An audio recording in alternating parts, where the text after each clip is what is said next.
Hello, and welcome to our 30-day challenge of the money fear is real and how you can change it. A lot of us are feeling the effects of the coronavirus, and we're feeling fear, most likely, feeling constrained, feeling a lot of things. And I thought, what can I do to help people?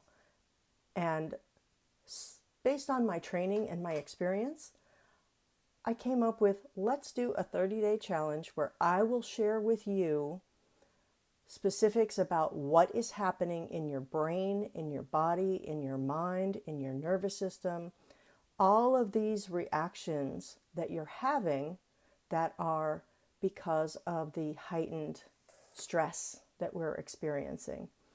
And also give you tools each day to help you get out of that. And I'm talking about the kind of tools that are really working on the source of the issues, not superficial. We're not going to be talking about affirmations and positive thinking because that's not really going to be effective for making more of a lasting change and more of a profound change.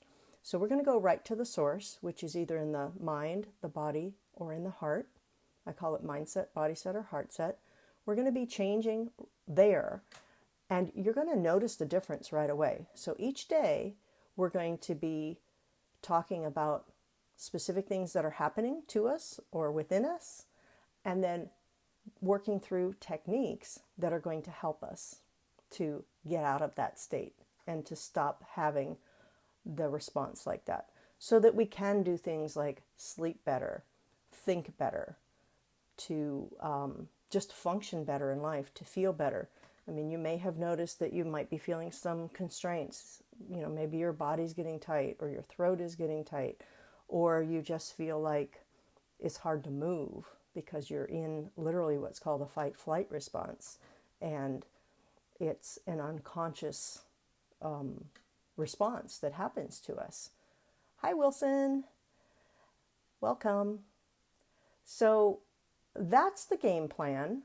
And we may also have some hot seats. I'm thinking that would be really good for us as we get rolling here, to have someone who's listening to be able to be in a hot seat, and we can work through an issue or whatever is happening with them real time, and to help them to feel better real time. And then we would all learn and benefit from that.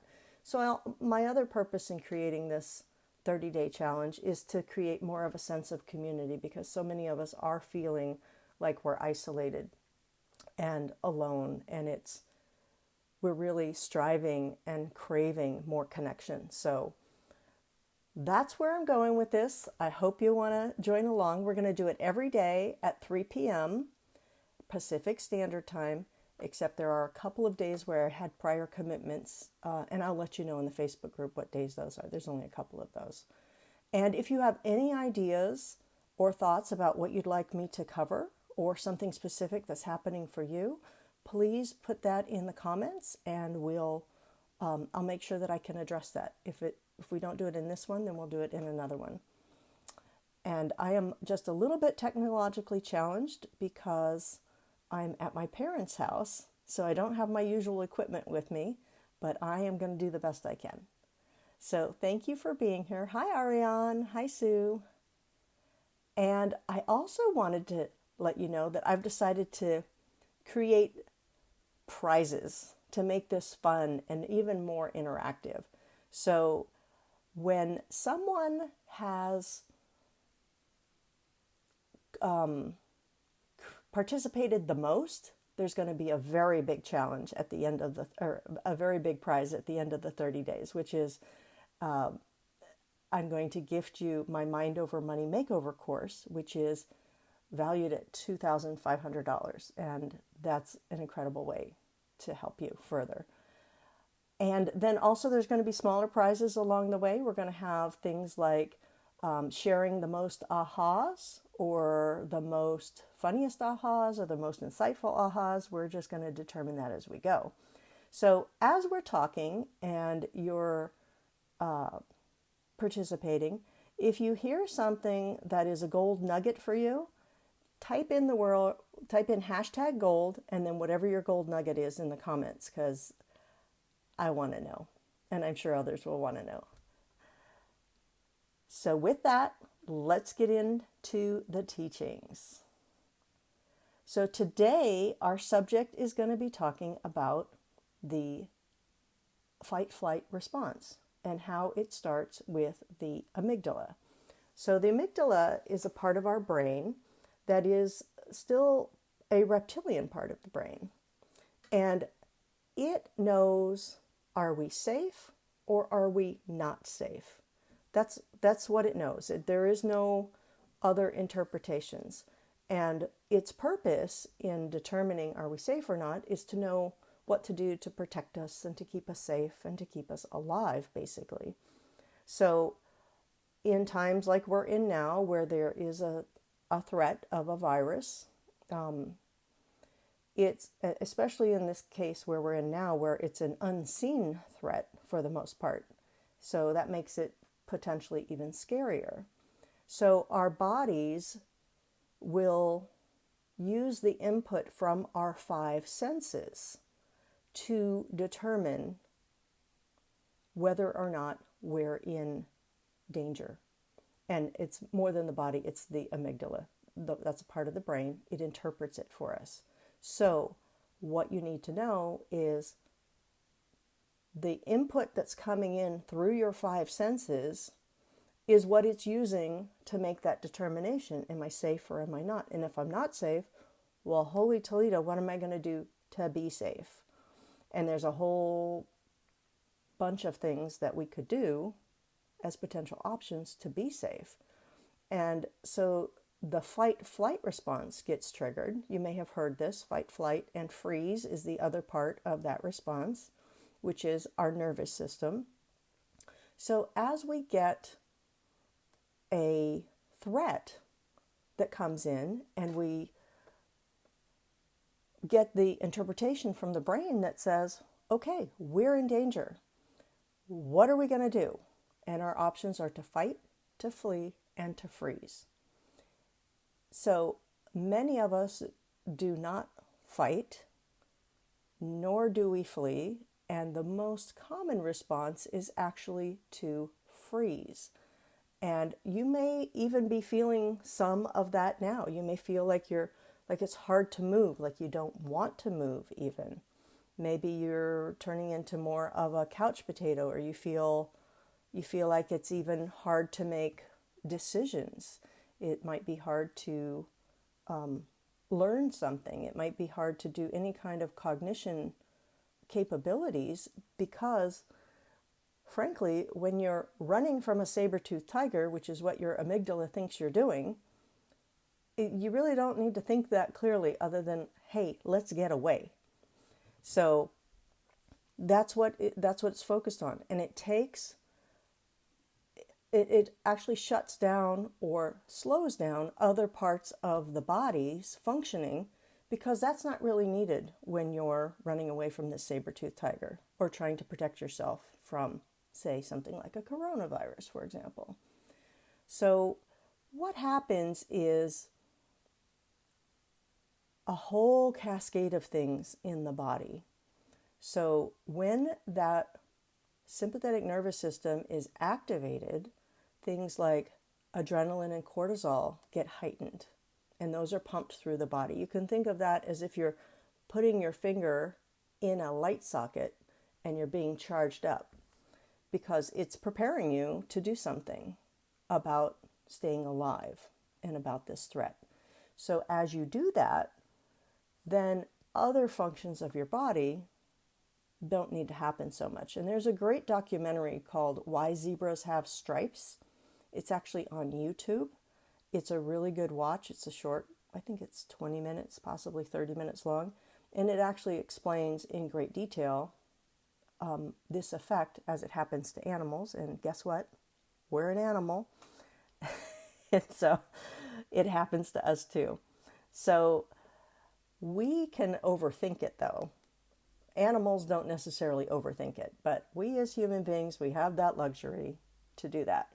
Other things that happen while we're in this heightened state of arousal are things like our muscles get tight, our blood supply gets restricted, our pupils dilate. We find it hard to focus on anything other than what might be the perceived threat because that's what we need to get away from. Let's see what else is happening. The heart rate usually gets faster, and it can be even difficult to breathe. It can feel like maybe there's a weight on your chest. So a lot of different things. I actually have a full webinar that I'm going to be doing that goes into more detail with charts so I can show it to you a little bit better. So if you're interested in that, just type webinar in the comments there. And I am just putting the final touches on that. So that'll probably happen next week. But for now, I think we're getting the idea of what is happening. So what does this have to do with your money? After all, I did title this, The Money Fear is Real, and how you can change it. Well, it actually affects every area of your life, not just money. It affects your health, your relationships, your personal development, spirituality, career. All of them are affected. Money is just one of many, but a lot of people, that seems to be a very high priority right now for the immediate needs of things like paying your bills or maybe getting some toilet paper. Who's getting toilet paper? If you have a good supply of toilet paper, put TP in the comments. I was fortunate enough to have gone to Costco about 2 weeks before this happened, so I'm well stocked with toilet paper. So the mind just starts thinking about all these different scenarios about what am I going to do? How am I going to do it? And it projects anxiety, or you become anxiety, which is a projection of the future. Something bad's going to happen. And so one of the most important things we can do is to help right now to inform us that we are in fact safe, and to reset our amygdala and to reset our nervous system. You know, today our technique is going to be something called the 5 senses. So that's going to get us started on that.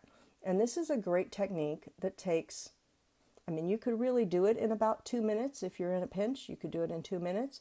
I like to do it for 10 minutes, but you can do it anywhere in between. And once you know how to do it, you can do it anytime to help to reset yourself. Because just because we reset it once right now, since we're living in such a heightened, stressful environment with so many triggers going on, we could trigger it again. And we want it to be able to be triggered because we really want to be able to keep ourselves safe. So we never really want to turn that off, but we do want to help to expand our capacity as well so that it doesn't go off in times when it's really not needed, or it doesn't think that things are worse than they actually are. So let me just take a check on our time. See how we're doing. We're doing great. Okay. So does anybody have any questions? Welcome, Dari and Sarah and Jose and Gerald. Oh, thank you for being here. That's awesome. I'm going on to my Facebook on my computer here to see if there's any comments because I can't see them on the phone. Okay, don't see any yet. But if something comes up later, feel free to put a comment in the Facebook group, or you can contact me directly as well. I really want to be a support system here for you during these stressful times. So the other thing that's really interesting about the amygdala is that the threat can be a perceived threat, which means it's not necessarily even a real threat. Real, what does real mean? Well, a perceived threat gets interpreted as a real threat. So, for example, if you got bit by a chihuahua when you were young, you could have grown up and still be afraid of dogs, maybe even chihuahuas. Yet another person, when they come across a chihuahua, their amygdala might be going, oh, that's a cute, fluffy animal. Let's get some love going here. I want to pet it. I want to get some licks and some hugs, and I want to see the tail wag. It doesn't perceive it as a threat at all. So that's a very basic example, but yeah, I think it gets the point for us. So the next thing I want to do is to go into our 5 senses resource that I have for you today. So wherever you are, I mean, hopefully you're not driving. If you're driving, then you might want to just barely listen to this and go back to it. But if you're in a place where it's safe and comfortable, where you can just sit or lie down, I'm going to walk you through the 5 senses. And also, if you by any chance happen to have a essential oil or a very pleasing scent, maybe a candle, whatever it might be for you, you could have that handy. It is not needed, but it could be useful. So basically what we're going to do in the 5 senses is we're going to address each sense one at a time. We're going to call it to our attention, and then we're going to notice something about it. So for example, we're going to start with visual. So I want you to, when you're doing this exercise, you can either imagine something beautiful and pleasing, or you can actually have an image in front of you. Like for me, one of my favorites is a beach scene, but it could be anything, whatever that is for you. It could be your children. It could be the mountains. It could be your house. It could be whatever it is that, is pleasing to you. So for now, let's just assume we're going to use our imagination. So close your eyes, not those of you who are driving. You get to keep your eyes open. And imagine this most pleasing, desirable visual, whatever it might be.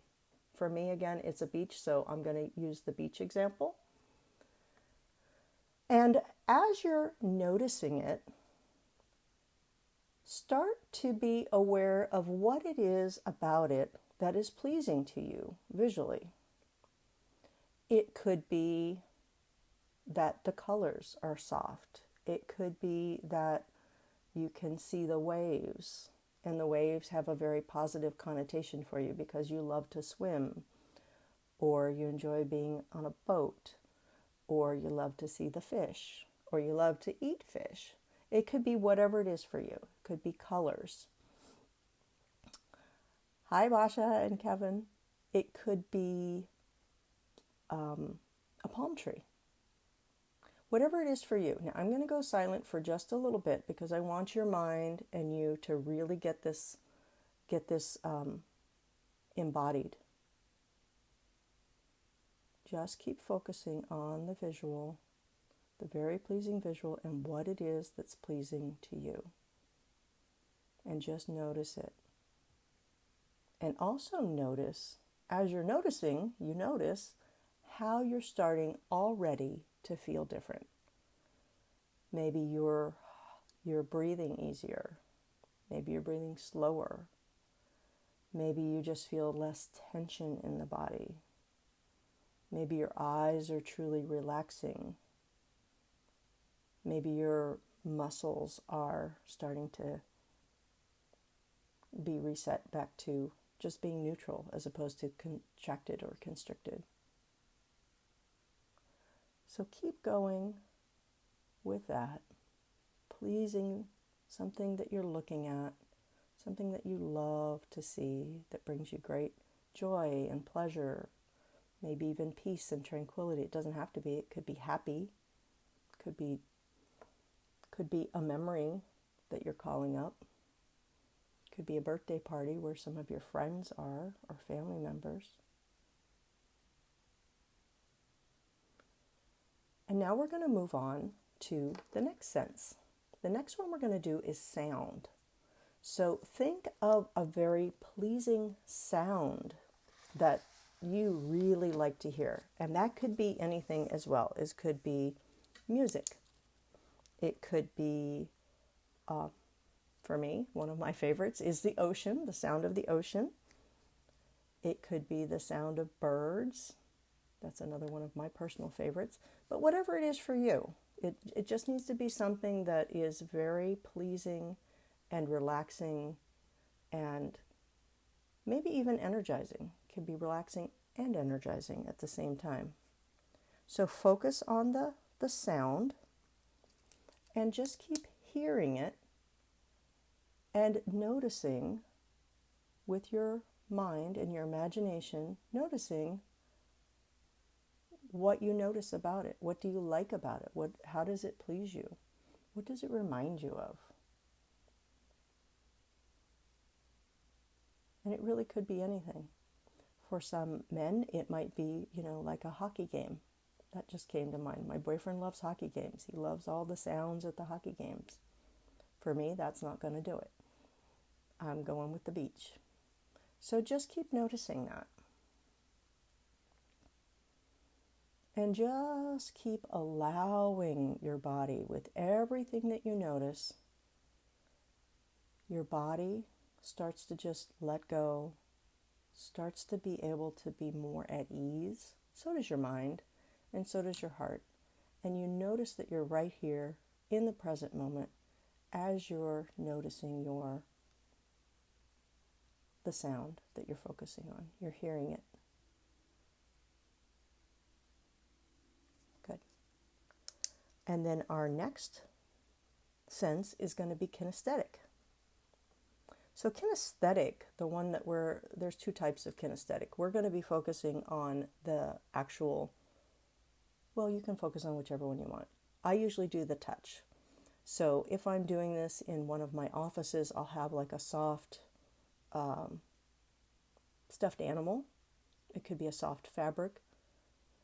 It could be whatever it is in your mind that is a pleasing touch to you.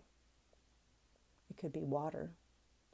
It could be whatever it works for you. So focus on one of your favorite things to touch that makes you feel really, really good.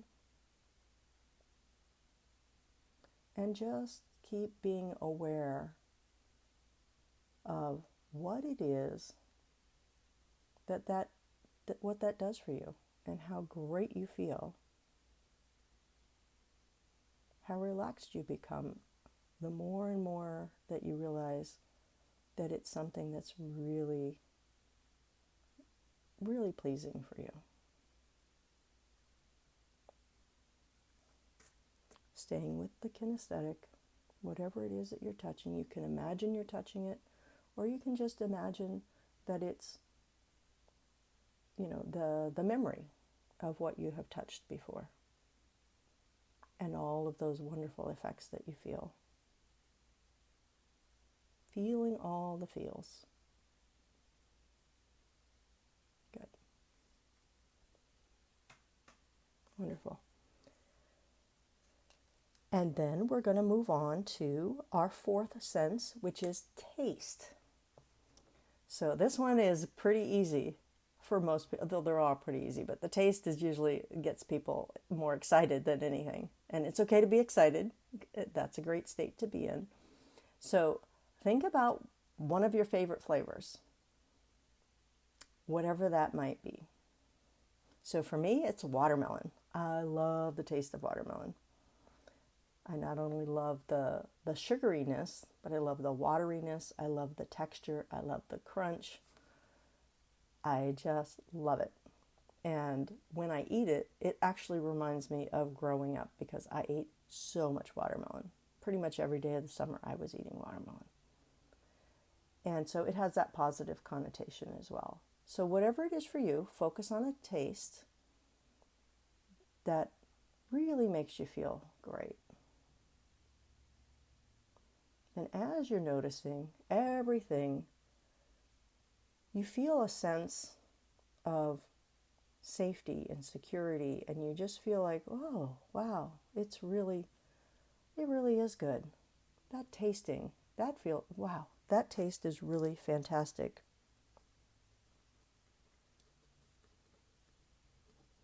And just keep going with that for a little bit more.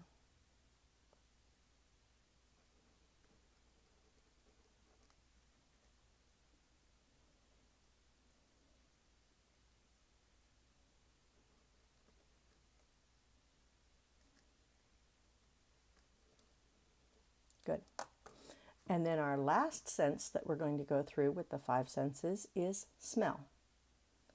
So if you do have an essential oil or a candle or whatever else you might have handy, a chocolate chip cookie can do it for some people, then go ahead and bring that towards you. If you don't have it, it's okay. We could just continue along the same way that we have been going with just imagining that very pleasing smell.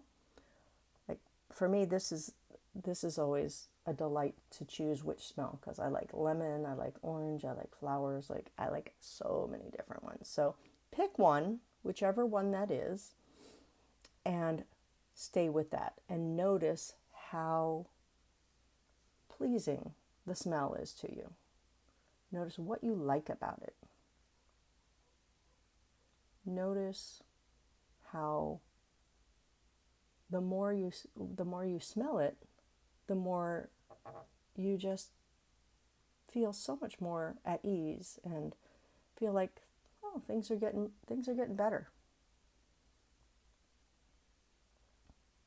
And just keep smelling and smelling.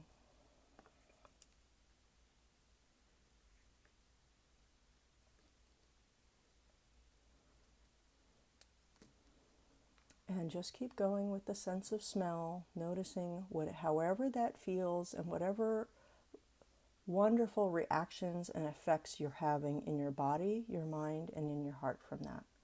You could have a very favorite memory, like for example, the smell of chocolate chip cookies. Maybe your mother or your grandmother made those. Those can be so ingrained patterns of feeling great for people. For me, it was me making my own chocolate chip cookies. It was so much fun. The eating was actually funner than the cooking, I'll have to say that, but I did enjoy both.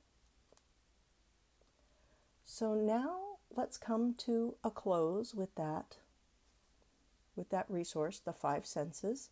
And I just want you to take an overall survey, an inventory, checking in with your body, and notice overall how your body's feeling compared to before we started this exercise.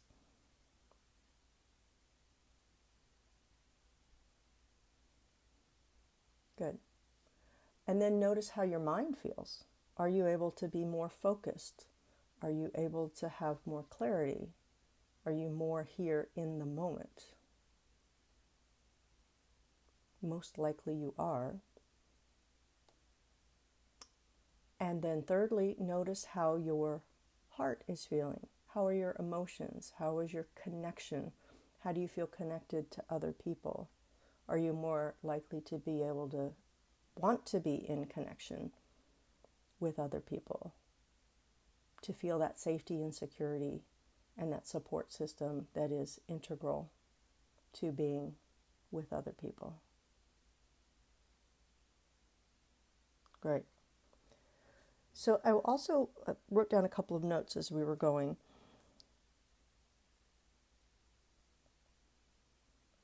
When we are really, really stressed, which is what we've been talking about, having our fight-flight system activated, our sympathetic nervous system is like a 5-alarm fire going off 24/7, like it does not stop. It's always running until we resolve it with something like this exercise that we just did. Then it's, you might notice that you don't want to eat very much. Or you could be, there's different patterns for the eating. Either you don't want to eat or you eat a lot just because you're trying to get the nourishment from food, and particularly sweet foods is what happens at these times of stress. So also it's hard to sleep, because why would you want to sleep when there's a saber-toothed tiger trying to bite you in the butt? It's just not really going to be good for you. You want to be able to get away from this tiger. So you may have noticed if you ever watch any animal films or documentaries or specials like Jacques Cousteau. I grew up with Jacques Cousteau. Oh my God, I loved him. And then Marlon Perkins from The Wild Kingdom. Type Type in the comments if you watched Marlon Perkins. Oh my God, I loved him. And Jim. Jim's going to wrestle the crocodile now. Let's watch. So the point is, when an animal is being chased or hunted by another animal, it has the same choices we have: to fight, to flee, or to freeze. So many times they will try to run, which is fleeing, but sometimes they won't, particularly more smaller animals or baby animals that just know that they can't get away. So they will freeze, and literally their bodies get hard. Like it's as if they are frozen. And if you've ever seen those narcoleptic goats, it's not the exact same thing, but you've seen them, they walk and then all of a sudden they fall over and their legs are up like this. That's kind of what it looks like. But then once the threat is gone, so the animal will freeze and stay in place and make itself unappealing to its predator, then it will start to feverishly shake. If it has survived, it will start to shake. It literally just goes like this. And that shaking is the impetus for resetting the body, and that cascade of chemical chain reactions that have been going on in the body. So it starts to flush out the adrenaline and the cortisol and to stop producing that, and then starting to flood with dopamine and serotonin. And it starts to relax the heart rate. The eyes start to relax, so the pupils are no longer dilated because you're not looking around for prey anymore, because now you are in fact safe. So then it will stand up and it will look around and then just go back to being normal, as if nothing happened. And I actually have a great video of this that I found on YouTube. It's actually of a polar bear going through this. And I will find that link and I will put that in the comments for you. So now what I'd like to do is to just hear from whoever wants to share. How was that for you? What did you notice? What changed? Or what ahas did you have? Remember to type in #gold for any gold nuggets that you're getting along the way. Any ahas, any insights, any just, wow, I needed to hear that kind of a thing. And I'm going to look over here and see what people are saying.